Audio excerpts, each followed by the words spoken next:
봄에 꽃이 피고 있습니다. 이제 다음 주면 이제 이번 주간에 벚꽃이 이제 핀다고 하는데요. 그래서 그런지 다들 이제 뭐 마음들이 설레고 이제 진짜 봄이 오는 것 같습니다. 음, 영국의 한 TV 프로그램에서 시청자들을 대상으로 엄청난 상품을 걸고 이런 퀴즈를 냈습니다. 런던에서 파리까지 가장 빨리 가는 방법은 무엇일까요? 굉장히 답이 없을 것 같으면서도 답이 정해져 있는 것 같은 그런 질문이죠. 뭐 가장 정형화된 답은, 그리고 또 실제로 이 설문에 가장 많이, 이 퀴즈에 가장 많이 응답했던 답은 이제 프랑스까지 놓여져 있는 고속 열차를 타고 간다, 혹은 비행기를 타고 간다였습니다. 어떻게 보면 그것이 가장 정답으로 보이는데, 그러기엔 정답이 너무 뻔하지 않습니까? 그래서 뭐 다른 여러 가지 답들도 나왔다고 그래요. 뭐 남들이 잘 때 출발한다, 아니면 그런 방법은 없다, 뭐 이런 여러 가지 답들이 막 도착을 했는데, 워낙 걸린 상품이 커서 그게 아마 유럽 일주였나 그럴 겁니다. 명확하게 기억은 안 나는데 많은 사람들이 이제 응모를 했었다라고 합니다. 근데 1등을 차지한 답은요, 우리로 치면 초등학교 1학년인 여자아이가 보냈던 답이었습니다. 그래서 그 답이 이제 1등을 차지해서 이제 그 선물을 차지하게 됐는데, 그 답이 이것이었습니다. 친구와 함께 가면 빨리 갈 수 있어요. 그래서 그 말을 듣고 생각해 보니까 진짜 그런 것 같습니다. 여러분 혹시 좀 안 친하거나 불편한 사람하고 어디 가보셨습니까? 그러면 한 30분 정도 가도요 굉장히 불편합니다. 그런데 좀 내가 친하고 좀 마음이 편하고 사랑하는 사람하고 가면 며칠을 있어도 굉장히 마음이 편하죠. 그래서 우리가 여행을 갈 때도 여행을 어디로 가는지보다 훨씬 더 중요한 것이 여행을 누구와 가느냐라고 하는 것이지 않습니까? 그리고 우리가 어떠한 공간에 누구와 같이 함께 있느냐가 굉장히 큰 의미를 차지하는 것 같습니다. 제가 이제 뭐 전도사가 되고, 그리고 좀 일찍 목사가 됐지만, 제가 늘 이렇게 목사가 되고 나서 늘 느끼는 게 뭐냐면, 전 제가 그렇게 불편한 사람은 아니라고 생각하거든요. 여러분들이 다가오기에 뭐 이렇게 썩 뭐 불편하거나, 제 생각엔, 여러분 어떻게 생각할지 모르겠지만, 여러분들 불편하게 만든다라고는 생각하진 않습니다. 그런데 참 놀라운 건요, 이렇게 제가 앉아 있고 사람들이 오면 늘 끝자리부터 찹니다. 늘 끝자리부터 차고, 늘 제 옆은 비어 있고 마치 제 옆에 앉는 것은 꼭 벌칙처럼 그렇게 되죠. 어제 리더 모임도 그랬습니다. 그래서 끝에서부터 쭉 앉고, 이제 제일 늦게 온 리더 둘이서 제 좌우에 앉았는데, 아마 다음 주부터 일찍 올 겁니다. 늦게 오면 제 옆에 앉아야 되니까. 그러니까 이제 뭐 그런 거죠. 그랬고, 이제 뭐 어디를 이동하더라도 제가 있는 차는 뭐 잘 안 타려고 그러고, 저는 제가 과연 애들 불편하게 하나라고 생각을 해봐도, 제가 그런 생각을 저희 와이프한테 얘기했더니, 저희 와이프가 잘 생각해봐 뭔가 있을 거야라고 말은 했지만 전 잘 모르겠습니다. 그런데 어쨌든 저랑 같이 있으면 불편한가 봐요. 그냥 뭐 어쨌든 이제 같은 공간이지만 어떤 사람하고 같이 있는지에 따라서 그 공간의 의미가 바뀝니다. 내가 좀 좋은 사람하고 같이 있고 그러면 참 좋은데, 내가 좀 불편한 사람하고 같이 있으면 굉장히 힘들죠. 여러분, 그만큼 우리가 인생을 살면서 제일 중요한 것 중에 하나가 관계입니다. 이 관계만큼 사실은 중요한 게 없습니다. 여러분, 우리가 참 아픈 얘기지만 이따가도 말씀드리겠지만, 교회를 나오다 안 나오는 청년들 혹은 사람들한테 물어보면 신앙적인 문제, 그리고 뭐 하나님에 대한 어떤 믿음의 문제나 하나님이 싫어서 교회를 떠난 사람이 많지 않습니다. 의외로 교회를 떠난 대부분의 사람들은 무엇 때문에 떠나냐면 관계 때문에 떠납니다. 누구하고 헤어지던가, 뭐 누구하고 트러블이 생기던가, 또 이성적으로 누군가를 만났는데 그 사람하고 헤어지던가, 뭐 이런 문제들로 인해서 교회를 떠나지, 신앙적인 시험이 들어서 떠나는 사람들은 제가 이렇게 보면 한 10%도 안 되는 것 같아요. 그만큼 여러분, 우리가 인생을 살아가는 데 있어서 관계는 아주 중요합니다. 오늘 성경 말씀은요, 이 관계에 대해서 이야기를 하고 있습니다. 오늘 예수님께서 팔복의 7번째로 이렇게 말씀하십니다. 화평하게 하는 자는 복이 있다. 화평하게 하는 자, 우리로 뭐 쉽게 말하면 화해자, 중재자, 그리고 그 모임을 활기차게 만들어주는 사람, 뭐 싸우는 사람들을 화해시켜주는 사람, 뭐 이런 의미가 될 수 있겠습니다. 그런데 우리가 화평하게 하는 자 그러면 썩 이렇게 뭐 와닿지는 않습니다. 왜냐하면 그런 사람들을 많이 보지 않았기 때문이라고 저는 생각하는데요. 이 화평하게 하는 사람, 화평케 하는 사람의 반대 단어를 생각해 보면 느낌이 팍 올 수도 있습니다. 여러분, 화평하게 하는 자의 반대 단어는 뭘까요? 뭐 싸움을 조장하고 뭐 그런 사람들, 우리가 이제 영어로 많이 쓰죠. 트러블 메이커입니다. 그러니까 보면 어떤 사람이든, 어떤 사람은 그 모임에 가면 늘 그 모임을 갈등을 일으키고 싸움을 일으키고 꼭 그 사람이 가면 그 모임 가운데 문제가 생기는 그런 사람들이 간혹 있습니다. 예수님 당시에도 그런 사람들이 있었습니다. 예수님 당시에 그런 사람들의 가장 대표적인 사람은 바리새인이었습니다. 여러분, 바리새인들은요, 그 당시에 종교 지도자들이었는데 자신들의 이익이나 권위, 기득권 이런 것들에 매우 예민한 사람이었습니다. 그래서 결국에는 이들이 예수님을 죽이게 된 이유도 본인들의 기득권과 본인들이 가지고 있는 이권, 그것에 대한 예수님의 도전, 그리고 또 본인들에게 쏠려 있었던 명예나 권력에 대한 것들이 예수님께 쏠리는 것에 대한 위기감, 이것 때문에 결국 이들이 예수님을 십자가에서 죽였던 것이거든요. 그래서 이들은 자신들의 기득권과 이익을 지키는 것에 굉장히 집중을 했었습니다. 그래서 그 기득권과 이익을 지키는 데 사용했던 방법이 무엇이었냐면 율법이었습니다. 600개가 넘는 율법 조항을 다 외우고 자신들은 그 율법을 많이 잘 지키는 것 사람인 것처럼 포장하고, 그리고 그 율법을 지키지 않는 사람들을 찾아다니면서 정죄하고 그 율법을 지키지 않는 사람들을 지적했습니다.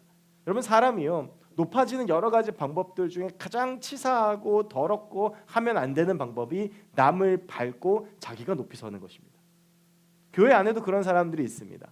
어떤 내가 하나님 앞에서 정직하고 성실하게 인정받고 서는 것이 아니라 꼭 보면 다른 사람들을 밟고 다른 사람들을 험담하고 다른 사람들을 손가락질해서 은근히 나의 자랑을 하면서 높이 서는 사람들이 있거든요. 그 가장 대표적인 사람들이 바리새인들이었습니다. 너희는 이렇게 못 살지, 너희는 율법 지키면서 못 살지, 넌 이런 죄를 졌고 넌 이런 죄를 졌고 넌 이런 죄를 졌지, 나는 할 수 있어 라고 하는 그런 모습들로 이 바리새인들이 그 당시에 자신들의 권위들과 위치를 확보해 나갔습니다. 여러분, 그러다 보니까 이 바리새인들이 나타나는 자리, 이 바리새인들이 속해 있는 자리에는 항상 싸움과 갈등이 있었습니다.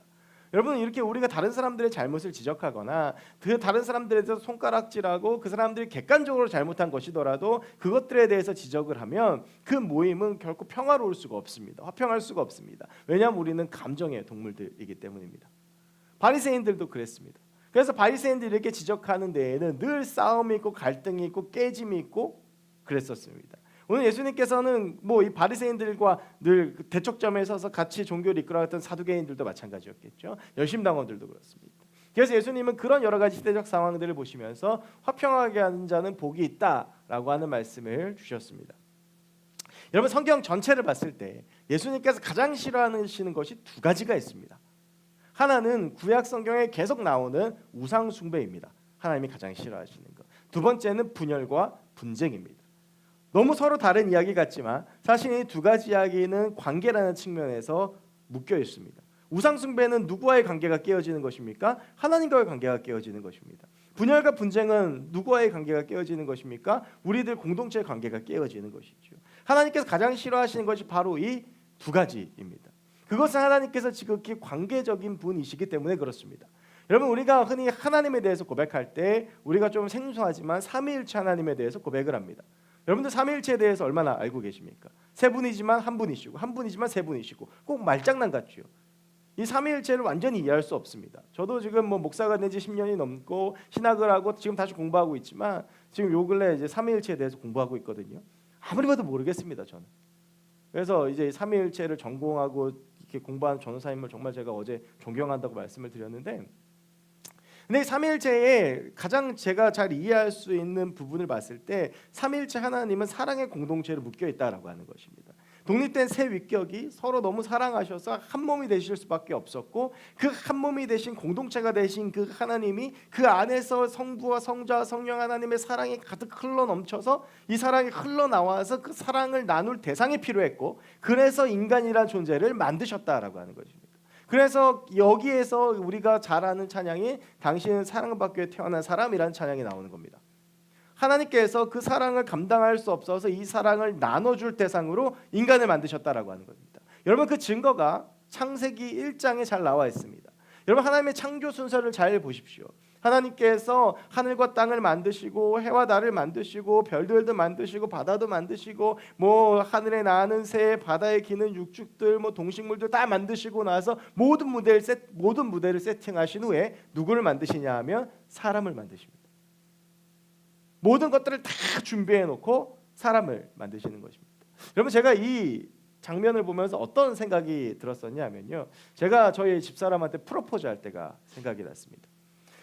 저는 저희 집사람하고 굉장히 급하게 결혼을 했습니다. 원거리 연애를 하다 보니까 저는 양주에서 군 생활을 하고 있었고 저희 집사람은 이제 마산에 살고 있었는데 우연히 이제 저희 집사람이 오산리 기도원에 기도하러 왔다가 만나게 된 스토리는 제가 몇 번 말씀드려서 알고 계실 겁니다. 그래서 이제 한 달 정도 만나고 나니까요. 교통비가 너무 많이 들어요. 제가 매주 한 번씩 갔는데 지금 생각해 보면 제정신이 아니었던 것 같습니다. 한 번 갔다 오면 15만 원이 교통비로 듭니다. 교통비로만. 그럼 거기 가서 뭐 만나고 뭐 그러면 일주일에 데이트 비용으로 20만 원을 써요. 그러면 그게 한 달이면 거의 100만 원 돈이에요. 도저히 안 되겠다. 우리 빨리 결혼하자 그래가지고 결혼 준비를 서두르게 됐는데 그래서 이제 뭐 결혼 준비가 막 진행이 되다가 제가 저희 와이프한테 프로포즈를 언제 했냐면 100일 되는 날 했습니다. 장미꽃 백송이를 준비해서.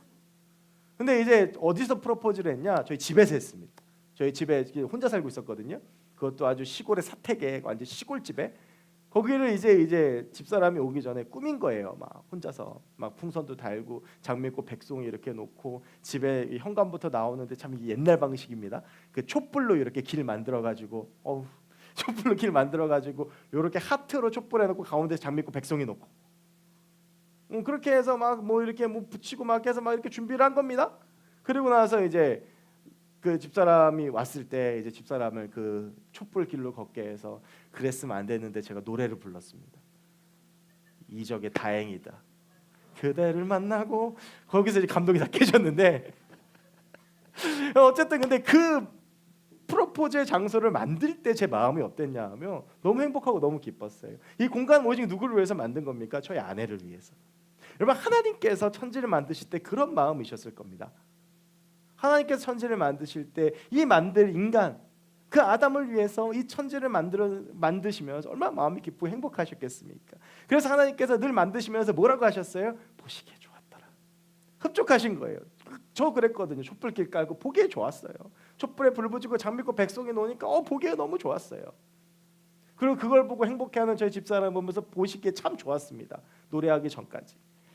아마 하나님께서도 그런 마음들이지 않으셨을까라고 생각을 합니다. 그래서 하나님께서는 그 사랑의 대상으로 인간을 만드셨고 그 사랑의 공동체인 하나님의 나라를 만드셨습니다. 여러분 이 하나님의 나라에 대한 속성을 노래하고 있는 아주 좋은 찬양이 그 어린이 찬송가인데 지금은 하는지 모르겠습니다. 제가 어렸을 때 했던 찬송가 중에 사막에 샘이 넘쳐 흐르리라라는 찬송가가 있습니다. 사막에 샘이 넘쳐 흐르리라. 근데 여기 후렴부에 보면 사자들이 어린 양과 뛰놀고 어린이도 함께 뒹구는. 여러분 이게 참 가능한 일입니까? 사자들이 어린 양과 뛰놀고 어린이도 함께 뒹굴고 뱀의 굴에 손을 넣어도 물지 않는 것. 그러니까 그만큼 완전한 관계 속에 묻혀있던 곳이었다라고 하는 것이죠. 그러니까 여러분 하나님께서 얼마나 관계 중심적이고 얼마나 이 관계를 소중하게 생각하시는지 알 수 있습니다. 여러분 그래서 하나님께서는 교회라는 공동체도 그래서 주신 겁니다. 여러분 우리가 각자가 개인의 신앙생활을 할 수 있습니다. 우리가 하나님을 개인적으로 만나고 우리가 뭐 큐티하고 말씀 보고 할 수 있죠. 그런데 하나님께서는 이 교회라고 하는 공동체를 주시면서 사도행전 2장 43절부터 47절까지의 사랑의 교제를 나누게 하셨습니다. 서로 가지고 있는 것들을 나누고 불쌍한 자들을 돕고 서로 안에 연약한 부분들을 돌봐주는 공동체로 상호 보완적인 공동체로 교회라는 공동체를 만들어 주셨던 것입니다. 여러분 인간의 연약함을 아시기 때문에 그 연약함을 서로 채울 수 있는 공동체로 교회라고 하는 공동체를 만들어 주셨다라고 하는 것입니다. 그래서 우리가 그 본질에 충실한다면 우리는 하나님의 나라를 경험할 수 있습니다. 이 본질에 충실해서 우리가 서로의 연약함을 돌보아주고 서로 부족함을 돌보아주고 서로가 하나 되고 서로가 사랑하고 서로가 품고 서로가 기도하며 우리가 하나님의 나라를 경험할 수 있는 곳이 바로 교회입니다. 여러분 그런데 여기서 우리에게 굉장히 중요한 문제가 하나 생깁니다. 과연 우리가 그런 교회를 경험하며 살고 있는가라고 하는 것입니다. 초대교회도 시간이 지난 후에 이런 문제를 경험합니다. 그래서 교회들이 4개의 분파로 나눠집니다. 고린도 교회가 대표적이죠. 그래서 서로 생각과 고집과 신앙 경험에 따라서 나누어지고 내 것이 진리고 내가 생각하는 게 맞는다라고 주장하면서 본질이었던 하나님의 사랑을 잊어버리고 교회가 망가지고 갈라지는 것입니다. 여러분 우리도 이러한 시각으로 우리의 교회 공동체를 바라봐야 됩니다. 교회 공동체의 본질은 하나됨입니다. 왜냐하면 하나님의 사랑으로 출발된 공동체이기 때문에 그렇습니다. 그리고 우리는 그것을 드러내주고 그것을 보여주는 삶을 살아야 되는 사람입니다. 여러분, 그래서 교회는 다툼이 있거나 싸움이 있어서는 안 됩니다. 왜냐하면 교회는 화평케 하는 사람들의 모임이기 때문입니다. 교회는 서로 화평하고 사랑으로 뭉쳐져 있는 사람들의 모임이기 때문에 그렇습니다. 그러기 위해서 우리 가운데 필요한 것들이 있습니다. 그것이 섬김이고 양보고 희생이고 손해고 내려놓음입니다. 여러분, 우리가 교회에서 모여서도 계속 싸우고 다투고 갈등하는 이유가 무엇입니까? 섬기지 않아서 그렇습니다. 대접받고 싶어서, 희생하지 않아서 그렇습니다. 내 것을 채우고 싶어서, 내가 높아지고 싶어서, 손해보기 싫어서 그렇습니다. 내 것 주고 싶어서, 내려놓지 못해서 그렇습니다. 내 생각이 맞고 내 의견이 맞고 내가 세운 계획이 맞기 때문입니다. 내 의견을 주장하기 때문에, 내 기준을 세우기 때문에 내 기득권을 내려놓을 수가 없어서 내가 대접받고 싶어서 내가 주인이라고 여기기 때문입니다. 그런 우리에게 예수님께서 뭐라고 말씀하셨습니까? 나의 길을 따라오려거든 자기를 부인하고 그 십자가를 지고 따라가야 된다라고 말씀하셨습니다. 나를 부인하는 것이 하나님의 사람으로 사는 첫 걸음인데, 그런 사람들이 모인 곳이 교회인데 우리는 그것에 실패하고 있는 것입니다. 나를 부인하는 것이 아니라 나를 드러내고, 나를 부인하는 것이 아니라 내 의견과 내 생각과 내 고집과 내 가치관을 주장하느라 교회가 어느 순간 싸움터가 되고 서로가 불편한 관계 속에 들어가게 되더라고 하는 것입니다. 물론 이러한 관계들을 설명할 때 합리화시키는 가장 좋은 말이 있습니다. 무엇입니까? 교회도 사람이 모인 곳이다. 맞습니다, 여러분. 교회 사람이 모인 곳입니다. 그러니까 갈등이 생길 수밖에 없는 구조입니다. 여러분, 생각해 보십시오. 서로 사랑해서 평생 살자고 결혼한 부부들도 갈등이 생깁니다. 제가 제 아내를 위해서 그렇게 촛불로 꽃길을 만들고 잠미고 백송이를 두고 그냥 프로포즈 받는 거 기뻐하고 막 그랬지만, 그렇다고 뭐 10년 동안 살면서 한 번도 안 싸웠겠습니까? 프로포즈하고 그 다음날 결혼 문제로 또 싸웠습니다. 여러분, 그 교회에서도 갈등이 생기는 거 당연한 거 아닙니까? 그런데 우리가 이 교회가 세상 공동체와 다르다는 사실을 분명히 알아야 됩니다. 여러분, 교회가 세상 공동체와 다른 것은 무엇입니까? 우리에게 하나님이 계시다는 것입니다. 마태복음 18장 20절에서 우리 주님께서 약속하셨습니다. 나의 이름으로 두세 사람 이상 모이는 자리에 내가 너희와 항상 함께 하겠다. 여러분, 우리가 공동체로 모이다 보면 마음에 안 드는 사람이 있습니다. 그리고 나는 열심히 하는데, 난 열심히 하는데 쟤는 열심히 안 하는 걸 보면 또 시험 듭니다. 이거 내 생각이 맞는데 이걸 안 받아들여주면 공동체에 섭섭합니다. 나랑 삶의 스타일도 맞지 않고 가치관도 맞지 않습니다. 그래서 어떤 사람은 그 사람이 싫어서 셀에 나가기도 싫고 교회 나오는 것도 곤욕일 수 있습니다. 여러분, 그럴 때 그럼 우리가 무엇을 해야 되겠습니까? 우리가 그럴 때 하나님을 의지해야 되는 것입니다. 마음에 안 들 수 있습니다. 어떻게 우리가 꼭 마음에 드는 사람만을 만나겠습니까? 그러나 우리가 그럴 때 해야 하는 것은, 우리가 왜 이 자리에 모여 있고 우리는 과연 누구인지를 깨닫는 것입니다. 우리가 그리스도인이고 우리가 예수의 길을 따라가는 사람들이라면 우리는 이 공동체의 무릎으로 섬겨야 하고, 내가 먼저 희생하고 내가 먼저 섬기고 내가 먼저 내려놓고 내가 먼저 수용해야 됩니다. 근데 우리는 어떻습니까? 남들이 먼저 해주길 바랍니다. 여러분, 제가 사실은 오늘 하고 싶었던 찬양이 따로 있습니다. 근데 아마 이 찬양을 아는 분이 저나 혹은 제 위에 때 나이 분들밖에 없으실 것 때문에 못했는데, 나중에 꼭 한번 들어보십시오. 다윗과 요나단이라고 하는 그룹의 부른 내가 먼저 손 내밀지 못해서라고 하는 찬양입니다. 혹시 이 찬양 아시는 분 계십니까? 역시 없군요. 그 찬양이 그렇습니다. 내가 먼저 손 내밀지 못하고, 내가 먼저 뭐 웃어주지 못하고, 내가 먼저 이해하지 못하고. 근데 그 마지막에 나오는 그 가사가 제 마음을 늘 후벼팝니다. 아, 나는 어찌 된 사람인가. 여러분, 우리는 과연 어떤 사람입니까?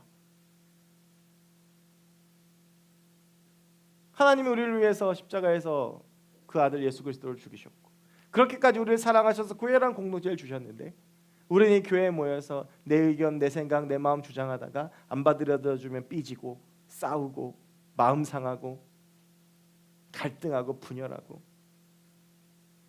그러고 있지 않습니까? 화평케 하는 사람이 아니라 도리어 싸움을 만들고 도리어 공동체를 힘들게 하고 아프게 하는 사람, 그 사람들이 우리이지 않습니까? 그것이 혹시 우리의 교회 모습은 아닙니까?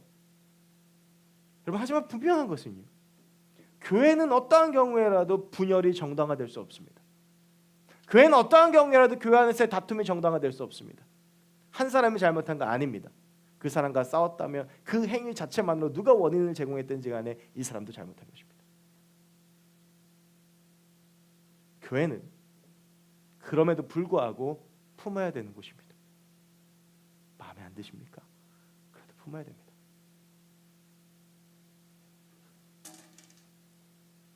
여러분, 이 모습을 그대로 잘 보여주는 것이 어떤 관계냐 하면 바울과 바나바의 관계입니다. 여러분, 바울이 예수 그리스도를 믿고 만나고 회심하고 나서 열정에 가득 차서 초대교회들에 막 다가갔습니다. 나 복음 전하겠다. 아무도 안 만나줍니다. 여러분 같으면 만나시겠습니까? 그런데 그 바울을 품고 사도들에게 소개시켜주고 나중에 자기가 섬기던 안디옥 교회까지 데리고 와서 공동 목회자로 세운 바나바. 여러분, 결국 그의 화평과 그의 중재가 있었기에 바울이라고 하는 위대한 사도가 태어날 수 있었습니다. 여러분 눈에 가지고 있는 편견을 벗어버리십시오. 쟤는 저래서, 얘는 이래서. 여러분 마음속에 가지고 있는 사람들에 대한 선입견을 내려놓으십시오. 이 공동체를 바라보면 여러분들이 가지고 있는 여러분의 생각과 여러분들의 마음과 여러분의 것들 다 하나님 앞에 내려놓으십시오. 여러분, 우리는 하나님을 보고 사는 사람들이지 사람을 보고 사는 사람들이 아닙니다. 동시에 사람의 마음을 가지고 대하는 것이 아니라 하나님의 마음을 가지고 살아야 되는 사람들입니다. 저는 우리 세천 공동체가 서로를 품고 사랑해주고 예수의 사랑이 넘쳐나는 공동체가 되었으면 좋겠습니다. 서로 모자랄 수 있습니다. 내 기준에 차지 않을 수 있습니다. 여러분, 그래서 나를 보내신 것입니다. 그 사람의 연약함과 부족함을 도와주라고. 그 사람의 모나고 그 사람의 감당할 수 없는 그런 부분들 채워주라고. 그리고 또 내 안에 그런 부분이 있다면 그런 것 채워주라고. 여러분, 그게 하나님 원하시는 살아있는 공동체입니다. 그게 하나님 원하시는 진정한 공동체입니다. 여러분, 손가락질하고 욕하기는 쉽습니다.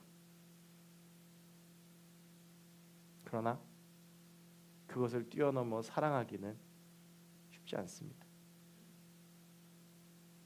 여러분, 모여서 다른 사람 욕하지 마십시오. 모여서 쟤는 이러쿵저러쿵 떠들지 마십시오. 정말 마음에 안 드십니까? 뭐 그렇게 말하고 싶은 게 있으십니까? 그럼 하나님께 말씀하십시오. 기도하십시오. 그 사람을 사랑할 수 있기를. 우리가 그렇게 욕하고 우리가 그렇게 하는 그 모든 말 사단이 다 듣고 있습니다. 그리고 그걸로 우리를 분열하게 할 것입니다. 여러분, 저는 우리 모두가 바나바처럼 화평케 되는 사람들이 되었으면 좋겠습니다. 바울처럼 교회 공동체에서 따돌림 당하는 사람, 그 열심은 있지만 인정받지 못하는 사람, 과거의 행적 때문에 손가락질 당하는 사람. 그리고 여러분, 바울이요 가면서 얼마나 또 이 성격상 여러 사람들하고 부딪혔는지 아십니까? 그거 바나바가 다 잠재우고 중재한 겁니다. 여러분, 저는 우리가 그렇게 하나님께 쓰임 받았으면 좋겠습니다. 그리고 또 한 가지는요, 이 인간과 인간 간을 화평케 하게 하는 본질적인 차원을 넘어서 하나님과의 관계를 우리가 함께 봐야 됩니다. 여러분, 아까 제가 말씀드렸지만 사자들이 어린 양과 띠놀고 어린이도 함께 뒹구는 것이 하나님이 만드신 세상이었습니다. 그런데 그 세상에 또 한 가지의 본질이 있었는데 그것은 뭐냐 하면 어딜 가나 하나님을 만날 수 있고 어디에서나 주의 음성을 들을 수 있었다라고 하는 것입니다. 그런데 그 공간이 깨어졌습니다. 무엇 때문에 깨어졌습니까? 죄 때문에 깨어졌습니다. 그래서 하나님의 임재도 선택받은 사람만이 성소와 지성소에 들어가서 경험할 수 있었습니다. 사람들이 하나님께 아무나 나아갈 수 없고 대리자가 있어야 했습니다. 왜냐하면 그 죄가 우리와 하나님 사이를 막고 있었기 때문입니다. 그래서 성경은 그런 사이를 원수되었다라고 표현합니다. 우리와 하나님 사이가 원수가 된 겁니다. 아무 상관없는 사이가 된 겁니다. 그러니까 아무나 나아갈 수 없고 선택받을 레위지파만 나아갈 수 있었습니다. 그런데 예수님께서 십자가에 달려 죽으실 때 성소의 휘장이 찢어짐으로 그 공간이 열렸고 우리의 죄가 해결됐기에 우리가 예수님 앞에 나아갈 수 있게 됐습니다. 하나님과 우리의 사이가 화해된 것입니다. 우리의 죄가 십자가로 해결된 것입니다. 우리가 이것을 뭐라고 말합니까? 은혜라고 말합니다. 그래서 우리가 하나님 앞에 나올 수 있게 된 것입니다. 이게 예수 그리스도의 십자가의 복음입니다. 여러분, 우리가 드리는 이 예배와 우리가 하나님께 나오는 것이 얼마나 소중한 것이고 얼마나 행복한 것인지를 아셔야 됩니다. 여전히 우리가 예배할 수 없는 사람들이라면, 여전히 우리가 하나님과 원수된 사람들이라면, 제가 말씀드렸죠. 여러분들 오늘 올 때 그냥 못 옵니다. 여러분, 제가 여러분 오실 때 보면 늘 저 3층 저 창문에서 지켜보고 서 있습니다. 12시 반부터. 그럼 셰카이나 이제 오는 거 보고, 애들이 뛰어오면 지각이구나 이렇게 보고, 그리고 쭉 보고 있으면서 1시 반 이렇게 보면서 쟤는 왜 지각할까, 쟤는 왜 늦게 올까 다 보고 있습니다. 근데 참 발걸음들이 가볍습니다. 거의 다 뭐 가방 들고 오든지 커피 한 잔 들고 오든지 다 그러고 옵니다. 여러분, 이게 만약 구약 시대라면, 예수님 오지 않으셨다면 여러분들 그렇게 올 수 있는지 아십니까? 전부 다 이렇게 소 한 마리 딱 얹고, 전부 다 양 한 마리 얹고, 그러고 땀 삐질삐질 흘리면서 수역부터 여기까지 오셔야 됩니다. 집 이 근처면 괜찮은데 전철 타고 오면 어떻게 합니까? 소 들고 이제 전철 타는 겁니다. 그리고 끌고 와서 교회도 못 들어옵니다. 교회 마당에다 얹혀놓으면 제가 나가가지고 기도해주면 이제 거기서부터 이제 칼로 각 떠가지고 피 뒤집어 쓰고 그리고 집에 가는 거예요. 교회 안에도 들어올 수가 없습니다. 교회 안에는 선택받은 사람만 들어올 수 있습니다. 예배 드릴 수 없습니다. 여러분 직접 하나님 찬양하고 하나님 음성 듣고 못합니다. 왜? 죄가 여러분과 하나님 사이를 막고 있기 때문에. 그런데 예수님께서 십자가에서 죽으시면 그게 해결이 돼서 우리가 예배 드릴 수 있는 겁니다. 여러분, 얼마나 예배가 소중한 겁니까? 얼마나 우리가 주님 앞에 나오는 게 귀한 겁니까? 여러분, 우리가 그 은혜를 누려야 됩니다. 그저 우리가 저희 어머니가 옛날에 그런 걸 이렇게 표현하셨습니다. 호강에 받쳐서 요강에 빠진다. 그냥 아무 때나 예배할 수 있고 아무 때나 하나님 앞에 나올 수 있고 아무 때나 주님 붙잡을 수 있으니 그냥 이게 너무 하찮은 겁니다.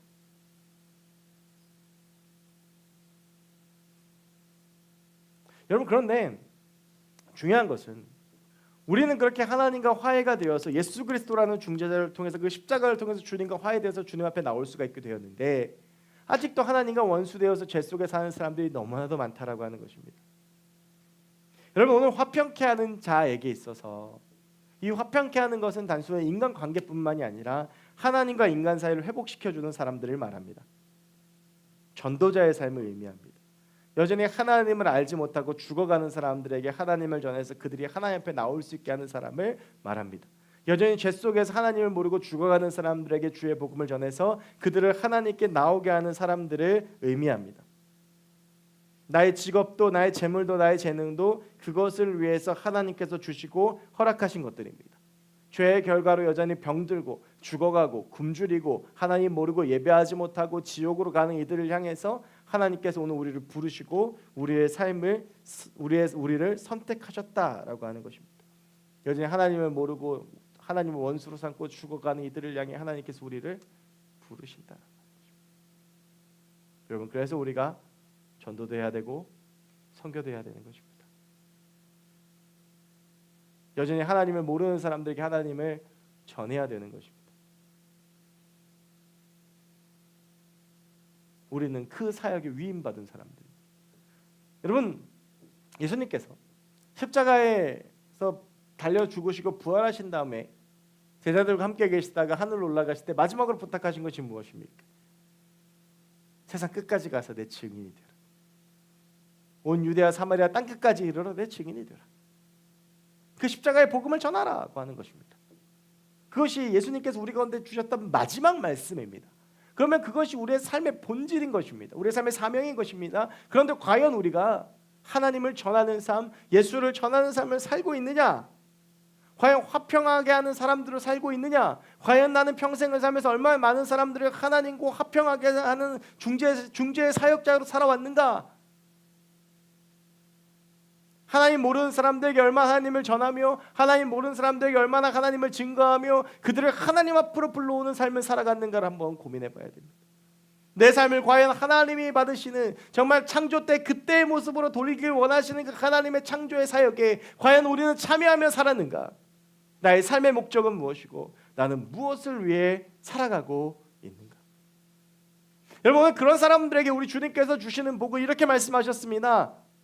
그들이 하나님의 아들이라 일컬음을 받을 것이다. 여러분, 이 동일한 말씀을 가지고 이 동일한 주제를 가지고 바울은 그렇게 이야기를 합니다. 내가 주님의 날에 이르러 의의 면류관을 받을 것이다. 여러분, 예전에 부흥 강사님들이 그런 말 많이 했습니다. 뭐 이렇게 이 땅을 잘 살면 금면류관, 뭐 그다음에 은면류관, 그리고 나서 뭐 제대로 못 사는데 천국에만 들어가면 개털면류관, 개털 같은 소리입니다. 성경에서 말하는 건 뭡니까? 의의 면류관. 그럼 여러분, 의의 면류관은 뭐겠습니까? 과연 화평케 하는 사람으로 살았던 사람들에게 하나님께서 주신 의의 면류관, 그 복음 전하는 전도자로서의 삶을 살고 그 사명을 다했을 때 그 사람에게 씌워주는 의의 면류관, 과연 그것이 무엇이겠느냐라고 하는 것입니다. 여러분, 우리의 삶의 끝에서 과연 무엇이 우리를 기다리고 있겠습니까? 제가 이걸 가지고 많이 고민하던 중에 2014년도에 캄보디아를 갔습니다. 캄보디아를 가서 그 캄보디아에 제가 전에 말했던 라따나키라는 지역이 있고 푸놈펜이 있는데 그 중간 지점에 끄라제라고 하는 곳이 있습니다. 근데 이 끄라제라고 하는 지역은 단 한 번도 선교사들이 방문을 한 적이 없는 곳입니다. 그러니까 복음이 전해지지 않았던 곳이죠. 그곳에 가서 어린아이들을 만나서 복음을 전하고 짧은 영어지만 예수를 전하고 그리고 준비해간 캄보디아 전도지로 아이들에게 예수님을 전했습니다. 그리고 나서 마지막 결단을 하는데 그 아이들 중에 상당수가 내가 예수를 믿겠다라고 결단을 했고, 그 다음 해에 갔을 때 그 우리가 갔을 때 선교 현장에서 처음 예수를 믿었던 이들이 그 다음 해에 갔을 때 여전히 그 교회에 나오고 그리고 그 교회에서 봉사하고 그 교회에서 찬양하는 모습을 보았습니다. 2014년도에. 그리고 나서 제가 숙소에 돌아와서 혼자 기도를 하는데 하나님께서 제게 주셨던 마음이 무엇이었냐면 바로 그 영혼들이 의의 면류관이라는 것이었습니다. 그 영혼들과 천국에서 만났을 때 그 천국에서 그 영혼들이 저한테 내가 당신 때문에 하나님을 알았다, 내가 당신 때문에 예수를 믿게 됐다, 내가 당신 때문에 이 천국에 왔다라고 말한다면 여러분 얼마나 행복하겠습니까? 나 때문에 천국 들어온 사람들, 나 때문에 그 하나님과의 원수된 그 관계가 무너지고 하나님 앞에 나온 사람들, 그 사람들이 하나님께서 우리에게 주시는 의의 면류관이지 않겠습니까? 여러분, 우리의 삶은 그것에 맞추어져 있는 것입니다. 우리의 삶이 이 땅에서의 끝이 아니라 저 하늘에 우리의 삶의 목적이 있고 우리가 하늘에 시민권 있는 사람으로 살아간다고 한다면 우리의 삶의 모든 것들이 그것을 향해 나아가야 되는 것입니다. 내가 오늘 죽더라도 하나님을 전하는 삶을 살고 내가 오늘 죽더라도 하나님과 우리의 관계를 화평하게 하는 삶을 살아야 되는 것입니다. 그런데 우리는 여전히 나의 삶의 쾌락과 나의 삶의 만족과 나의 삶을 위해서 돈을 벌고 먹고 살아가고 있습니다. 여러분, 우리는 살아내는 삶을 살아가는 사람들이 아닙니다. 우리는 사명을 가지고 살아가야 되는 사람들입니다. 그저 태어났기 때문에 흐르는 시간들에 맞춰서 살아가는 사람들이 아니라 살아가다 보니까 많은 돈이 필요하고 잘 먹고 잘 사는 게 좋아서 살아가는 사람들이 아니라 우리 모두가 하나님의 사람들을 주님께 부르심 받은 사람들이라는 것입니다. 그 부르심 무엇이냐? 바로 오늘의 말씀입니다. 화평하게 하는 자입니다. 인간에게 꼬인 게 있습니까? 그것을 풀어주는 것이 우리의 사명입니다. 우리의 공동체를 하나님 원하시는 하나님의 나라로 만들어가는 것이 우리의 사명입니다. 가는 데마다 문제 일으키고 가는 데마다 싸움 일으키고 내 의견 내 주장만 해서 늘 공동체를 파행으로 이끌어가는 것이 아니라 어디로 가든지 예수의 사랑을 전하고 어디로 가든지 예수의 사랑으로 그들을 묶어주고 그들에게 예수를 전하는 것이 우리의 삶이며, 또한 여전히 하나님을 모르고 있는 사람들에게 나아가 그들에게 하나님을 전하고 그들에게 하나님을 증거하고 그들이 나중에 저 천국에서 나의 의의 면류관을 만날 수 있게 만드는 삶, 바로 그것이 우리 그리스도인들의 삶입니다. 그러면 지금 여러분들은 무엇을 위해 살아가고 있습니까? 과연 지금 여러분들 무엇을 향해 달려가고 있습니까? 지금까지 살아오면서 단 한 명도 하나님 앞에 화해하지 못한 삶을 살았다면, 여전히 내 공동체가 나 때문에 화평을 누리는 공동체가 되고 있지 못하다면 나에게서 과연 예수의 십자가는 어떠한 능력이고 어떠한 의미인 것입니까? 사랑하는 청년 여러분, 우리의 삶의 온전한 사명을 회복했으면 좋겠습니다. 우리가 온전히 바라보아야 할 것이 무엇인지를 깨달았으면 좋겠습니다. 바울이 마지막 죽는 순간까지도 바라보았던 그 의의 면류관, 그것이 우리의 목표이자 삶의 지향점이 되었으면 좋겠습니다. 하나님을 전하고 하나님을 화해케 하는 삶, 어쩌면 그 삶이 바울의 삶처럼 세상 사람들이 보기엔 처절하게 실패한 삶일 수도 있습니다. 있던 돈도 잊어버리고 가지고 있는 모든 것들을 잊어버리는 삶일 수도 있지. 어쩌면 그 삶이 하나님 보시기에 가장 복되고 복받은 삶일지도 모릅니다. 그것이 이 땅에 우리 주님이 오신 이유고, 또한 그것이 우리 주님께서 우리를 부르신 이유라고 저는 믿습니다. 여러분, 우리 함께 그 삶을 살아가며 하나님 원하시는 그 삶을, 그 사명을 다해 살아가는 우리가 되었으면 좋겠습니다. 우리 시간 같이 함께 결단하며